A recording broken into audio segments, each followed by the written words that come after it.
you very much. We had a wonderful field trip yesterday, and for a Canadian, it was wonderful to go to the bogs of Estonia and see where a lot of our original flora and fauna may have evolved. I mean, the red deer, the elk here, these are species that came to North America with the First Nations that came across 10,000 years ago, and it was nice to sort of go to a spot where they started and see where they came from. So I have about a half hour to talk more about the ecological aspects of ecosystem management. Currently, I work with Forest Canada for a long time, about 20, 30 years. And now I'm working with the Bison Initiative, which is to restore bison in Canada and bring back the livelihoods into that part of the universe there. And I'm going to talk a little bit today about what is our vision of the wild, how should we manage wilderness, and we're going to discuss sort of these scenes of which is maybe the better scene to go to, or how should we move to managing wilderness management. Should we be where this was in 2003, which was an ecological preserve, very strictly managed as wildland and wilderness, or should we look back at what it was like in 1907 and what it was like then? And so which is with your vision of the wild, and how will we move into the future with managing these landscapes? And I won't spend too much on my outline, but I'm going to work through using the Yellowstone to Yukon landscape, looking at Banff to Yellowstone as two contrasting areas, Banff National Park and Yellowstone National Park, for approaches, and look at how some of those different approaches might apply to the Banff Park situation here. Now, Yellowstone to Yukon is a huge area. It's about the same of 50 Switzerlands. It ranges from northern Canada, right up the Alaska border, down to Yellowstone National Park. It includes a huge amount of protected area. A lot of this landscape has low development, but some areas do have very high development, similar to Europe, and I'll discuss Banff National Park a little bit, and contrast with Yellowstone, it has lower levels of development. But it is a grand vision of how to have carnivores, fire, beetles, wildland, wilderness, all interconnected through two countries and over a huge landscape. And these are the critters that we're trying to preserve, the ecosystem we're trying to preserve. This is the food web, and many of these species, like I mentioned, evolved in Europe and moved to North America with the First Nations as people came into North America 10,000 years ago. And this sort of food web is very complicated, but it really shows that we have an amazing ecosystem here that's relatively intact. And a lot of these, like I say, a lot of these species are found in Estonia, right across the circle boreal. And your great gift in North America may have been, I mean, people came to North America 10,000 years ago, and we can see sort of this sort of line of sort of extirpation of species, but we lost a lot of species when First Nations and people came to North America. We lost all these species. But we also inherited these species. So these are a full evolved group of species that moved across the circumboreal with people. And it's sort of neat to think of what would have happened if these species had not co-evolved in Europe or Eurasia. What would we have left in North America today if those species had not come to the wide Yellowstone Yukon ecosystem and moved in there when people came? We would have nothing left because all these species became extinct. But thank God you did this. So you've helped the Canadian and American tourism industry immensely by having these species co-evolve with people so they can live with us. So this is sort of how the landscape works. We have a wonderful landscape. This is Banff National Park with the town, the highway. There's a big Audubon here, a railroad. But here's your herbivores. We have a full assemblage of native herbivores, except for this one, which I'm working on right now, and this one, which just went extinct, caribou. But generally a full assemblage of herbivores, the carnivores. We used to have First Nations in the park. We now have industrial tourism, so as you have in Europe. And of course, these are influenced by fire. People manage fire. They also manage mortality, killing animals, and they also manage the system through how they wildlife behavioral response to people. So those are the main sort of ways the inner system interacts. And of course, you have within the wilderness itself how the plants except to feed the herbivores, which feed the carnivores, and that sort of nice sort of ecological lineage. And it's important to think, well, when did this ecosystem evolve? And in Europe, Eurasia, it evolved about 90,000 years ago to about, say 10,000 years ago. And about then you started to get agriculture and intensive human use. And that upper line sort of shows you when you went sort of beyond the range of what a lot of native species could tolerate. You started to see extinctions or extirpations in Europe where brown bear was pushed aside, bison began to disappear about 10,000 years ago. But in North America, we had a rapid catching up, if you will, human impact when first people came to North America. It was a relatively level 10,000 years of coevolution of species, and things weren't too intense. And actually, we had a fairly substantial drop-off around here when we had malaria,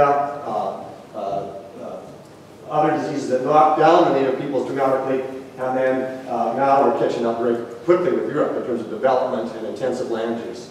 But there was an early long period on the European side where elk, brown bear, a lot of your species co-evolved with humans, and then a longer period in North America, or not a longer period, but a period of 9,000 years in North America when we also had a period when these species co-evolved, the ecosystem worked very well.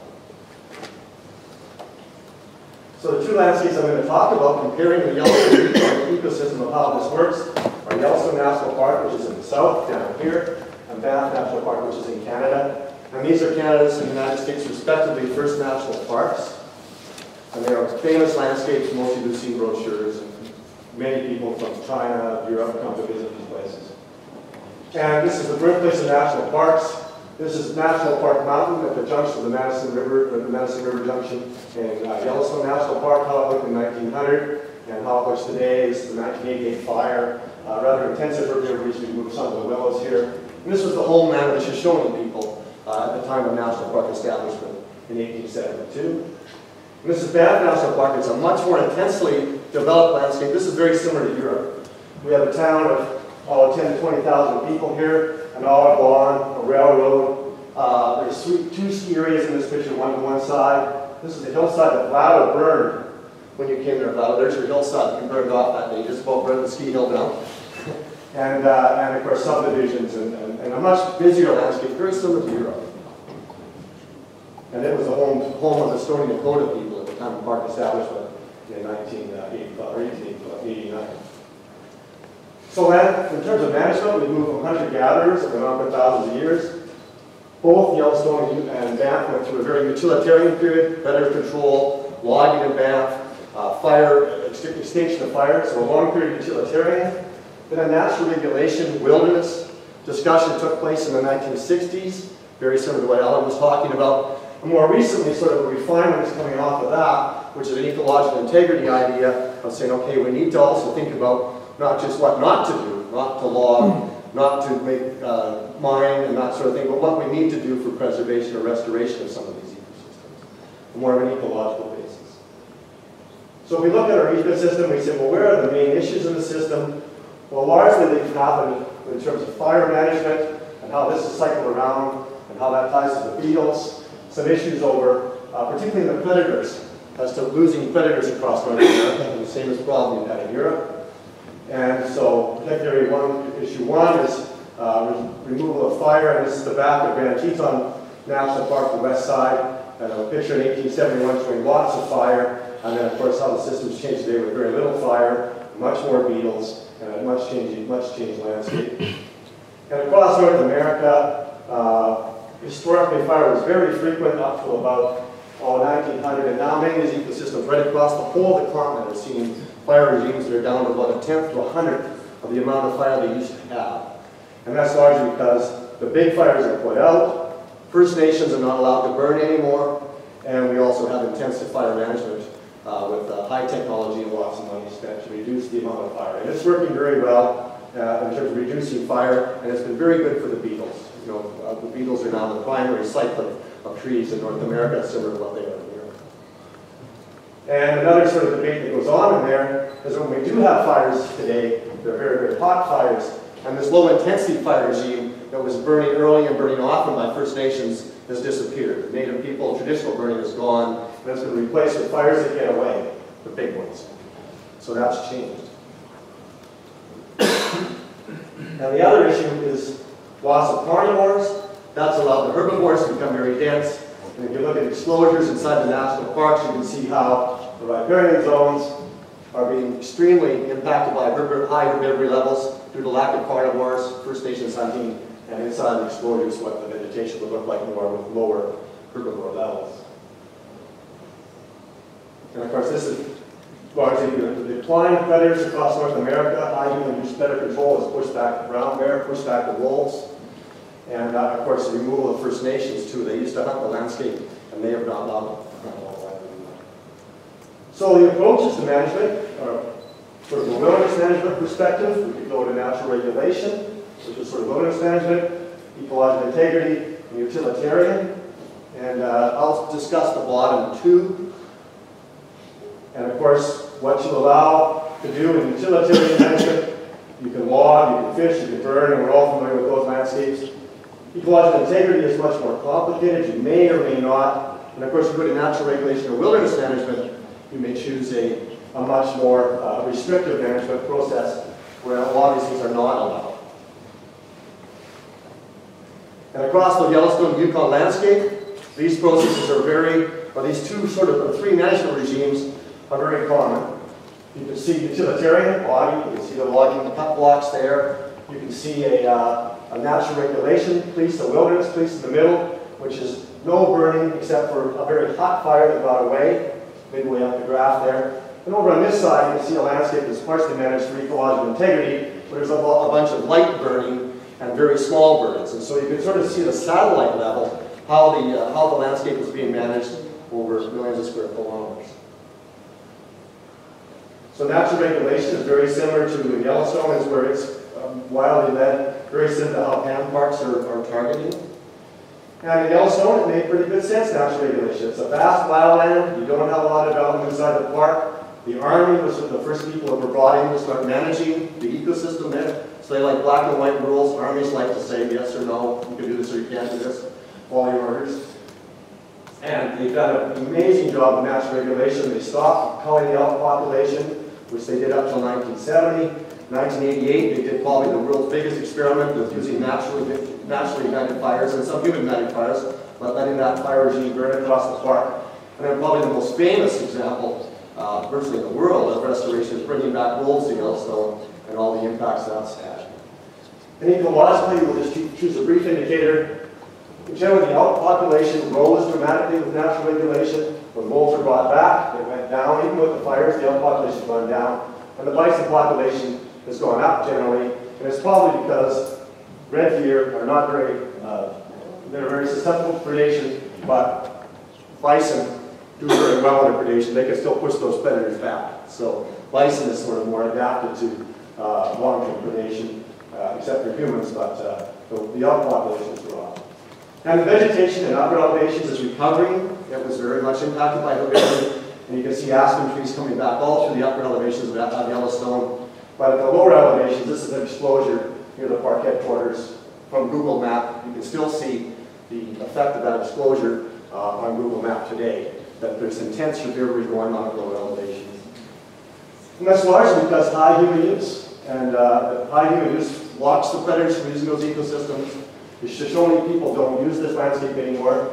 So you can see that very beautiful riparian zone in Yellowstone at a low elevation near the park boundary today has no willow or aspen on it at all. And it's stripped off. And instead you'll see lots of tourists. This is off the edge of a road. Lots of tourists and lots of mice. Parks Canada had a new act go in place in 1990, which moved towards ecological integrity. And it's probably the only answer for a place like Banff, which is very similar to Europe, where we have wilderness, but on both sides of the valley, but we have very intensive human use. There's 15,000 cars a day go down this highway, 50,000 people a day in this town. There's, like I mentioned, 3 ski areas in that valley, so very similar to what you would see in a lot of places in Europe. And the ecological integrity, this is the National Parks Act in Canada. It's a very ecologically based definition. Ecological integrity means, with respect to a park, a condition that is determined to be characteristic of its natural region and is likely to persist, including the abiotic components, the composition and abundance of native species, biological communities, rates of change, and supporting processes. So this is a much more complicated definition than wilderness. It's an ecologically based definition, and it doesn't necessarily preclude the long-term role of humans. It said, well, if that's characteristic in your ecosystem, you may want to do that. So a quick example from Banff. We had a similar problem, high herbivory near the towns and along the highways. It was stripping out all the aspen. This is the populous communities there, and you can see that they're not regrown. So the first thought was, well, maybe if we burn them, they will come back. This was sort of the idea of the 1980s and 70s. So here's our first prescribed burn. And you can tell it's our first prescribed burn up in the upper thing, 1983. First of all, a fellow prescribed burning with a tie on. That's a sign that that's his first prescribed burn. He's never burned before if you wear a tie when you're prescribed burning. He went on to management, that fellow, obviously. The other reason you can tell is that the guy on the right-hand side, you see how he's lighting upwind. And it's not a good idea to light upwind because you burn your pants off. Certainly after that, his pants burned off and he had to run out of the kitchen. So you can tell it's our first prescribed burn. And we did get some aspen back. We got 4 back inside these trees. Killed the stand, and the aspen came back, but we went, whoa, fire alone will not solve this little problem. So we went, we phoned down to Yellowstone, and they'd done a bit of burning, big fire. We said, what should you do? And I said, well, try burning bigger. So I talked to the fire crew, and I said, would you like to light a bigger fire? And they went, yes. So they lit off this slope here above. This is our highway in the park, and they lit that slope off. But even then, with 1,000 to 2,000 hectares burnt, we couldn't spread the red deer population thin enough to let aspen grow back. So then we had to think, well, what's going on here? And so we went and did a lot of research and science in the ecosystem. We looked back at archaeology, history, anthropology, trying to figure out why has this system changed so much from what it was with First Nations in it to what it is today. It's kind of obvious at the top, lots of people. And we realized, well, first of all, the red deer population, which is what we call elk, had been very low historically and had become very high in the 1990s.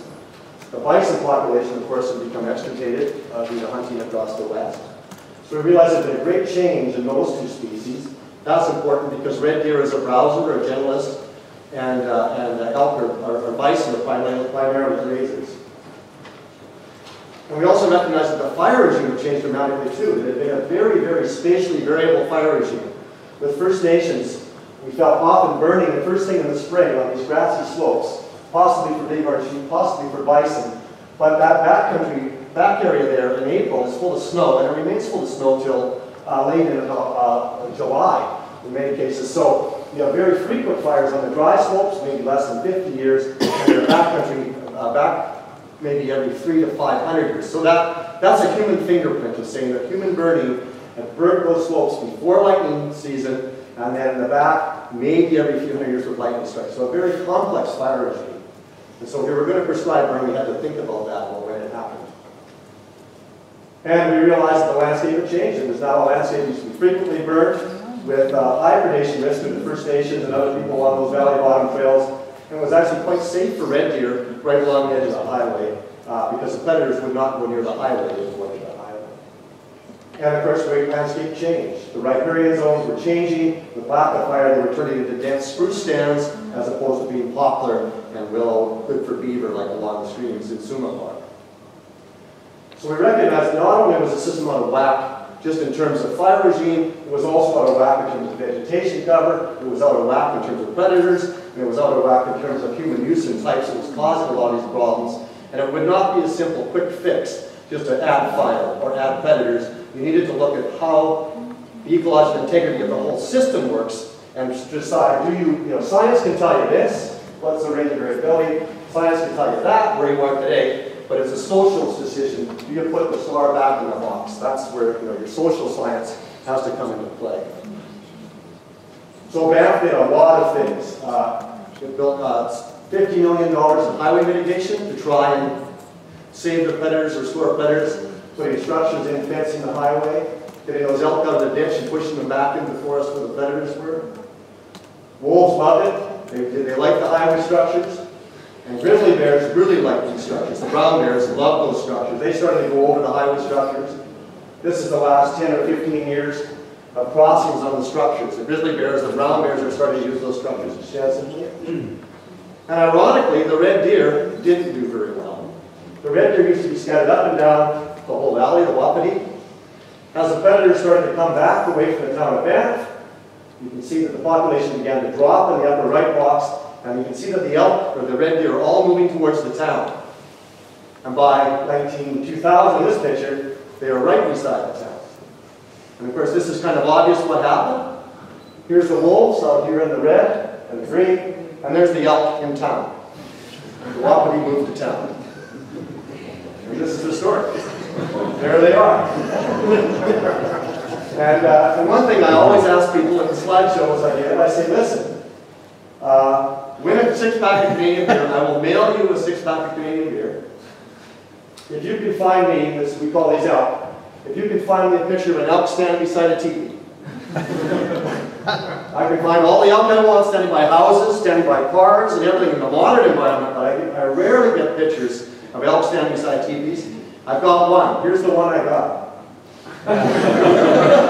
This is they have a traditional Native Day in Banff. They used to have up to the 1920s, and this is the contest they had at the competition there for shooting arrows and so. Anyways. The next thing, of course, was to work on that elk population on the town of Banff. The big issue was wildlife corridors. These are these narrow corridors around the town, very narrow, difficult to get predators into them. So a lot of money was spent to move facilities around the town to open up those corridors so the predators could get into that area there. And this is what it looked like in the 1990s in terms of cougar, puma, and wolf use around the town through these corridors, very like these. And then after the restoration happened and a lot of facilities were moved, and human use management too, this is what it looked like the next 10 years. I'll just show you that again. So a dramatic change. Now there's a lot going on there. Of course, the predators were beginning to realize that that's where the prey was in town. And they were adapting, and we were moving facilities, but with that, about $30 million was spent to do that. And it worked in terms of predators getting in closer to town. And we had wolves, brown bear, cougar right in close to town. And then ultimately, we recognized for the last 40 or 50 elk, we began to truck them out of town, and then somebody said, why don't you just bring back the First Nations? They used to hunt here for 10,000 years, do the simplest thing they could do, and bring back the First Nations. So we did, and they now remove about 10 or 20 of the most habituated elk right near town, and that works very well. It makes the elk population wild, they love to be wild, and they left town. So, the issue, of course, is this took a heck of a lot of public consultation in terms of working our way through it. This is actually Rocky Mountain Park in the United States, which is working through a similar set of issues near Estes Park.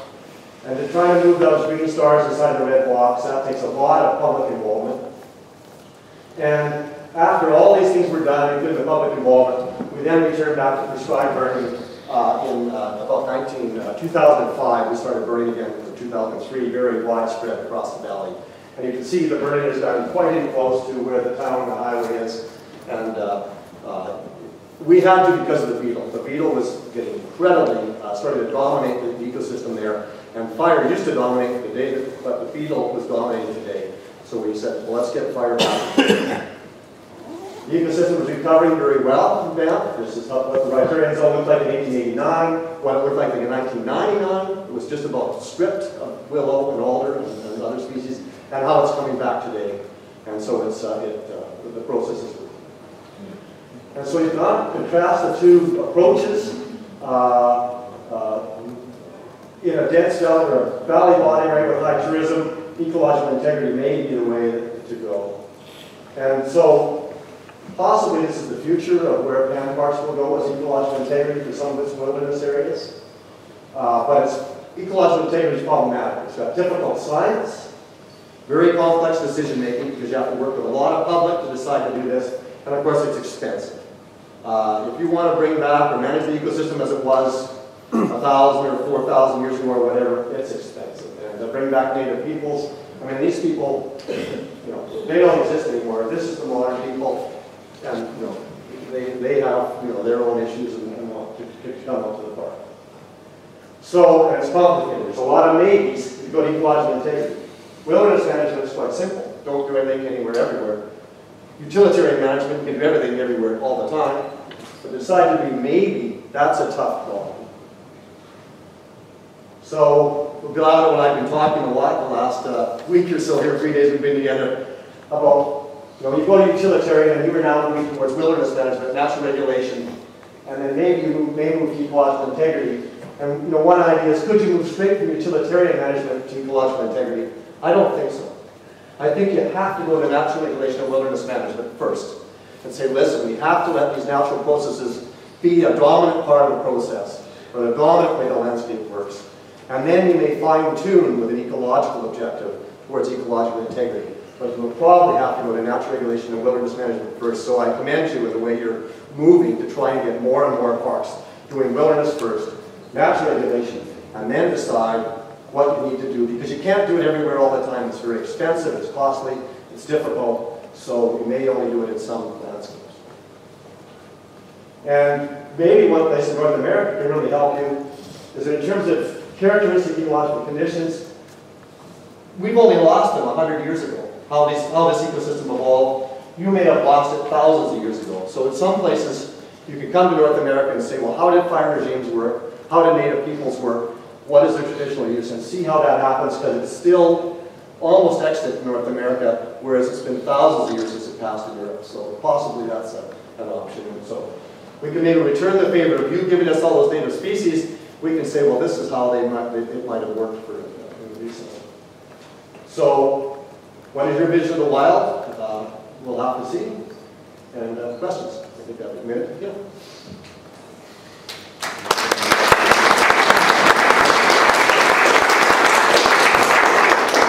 What was the public reaction in the town there when you made the effort to bring the wolves closer back into town? They were so sick of elk. They would do anything to get rid of the elk. And so we said, okay, this will help.